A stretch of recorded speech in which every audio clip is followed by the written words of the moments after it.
હોલિકા દહન કેમ કરવામાં આવે છે? આપમાંથી મોટા ભાગના લોકોને તેના પાછળની વાર્તાનો ખ્યાલ હશે જ, પરંતુ આ વિડીયો સ્પેશિયલી બાળકો માટે છે. હિરણ્યકશિપુ નામનો એક અત્યંત શક્તિશાળી અને અહંકારી અસુર હતો. તેને ઘોર તપસ્યા કરીને બ્રહ્માજી પાસેથી વરદાન લીધું હતું કે ના તેને કોઈ દિવસે, ના રાતે, ના અંદર, ના બહાર, ના ધરતી પર, ના આકાશમાં, ના પ્રાણી દ્વારા કે ના માનવ દ્વારા એને મારી શકાશે. તે પોતાને આ વરદાન મેળવ્યા પછી ખૂબ જ શક્તિશાળી સમજવા માંડ્યો. અરે, તે પોતાને ભગવાન જ માનવા માંડ્યો હતો. એ પછી તેણે સૌને આદેશ આપ્યો કે હવેથી હર કોઈ એને પૂજશે. પરંતુ તેનો પોતાનો પુત્ર પ્રહલાદ ભગવાન વિષ્ણુનો પરમ ભક્ત હતો.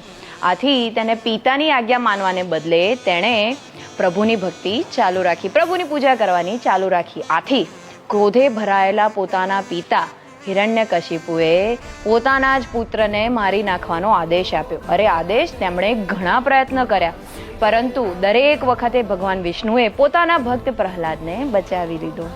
અંતે હિરણ્યકશિપુએ પોતાની બહેન હોલિકાની મદદ લીધી. હોલિકાને એવું વરદાન હતું કે તે પોતે આગમાં બળી ન શકે, એટલે તેમણે યોજના ઘડી કે હોલિકા પ્રહલાદને લઈને આગમાં બેસશે.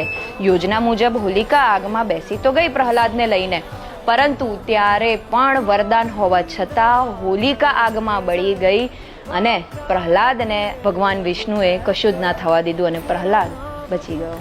આ ઘટનાની યાદમાં દર વર્ષે હોલિકા દહન કરવામાં આવે છે, જે સૂચવે છે કે સત્ય અને ભક્તિની હંમેશા જીત થાય છે, અહંકાર અને અન્યાયનો હંમેશા નાશ થાય છે અને પ્રભુ હંમેશા પોતાની ભક્તોની મદદ કરે છે. ઓમ નમો ભગવતે વાસુદેવાય નમઃ.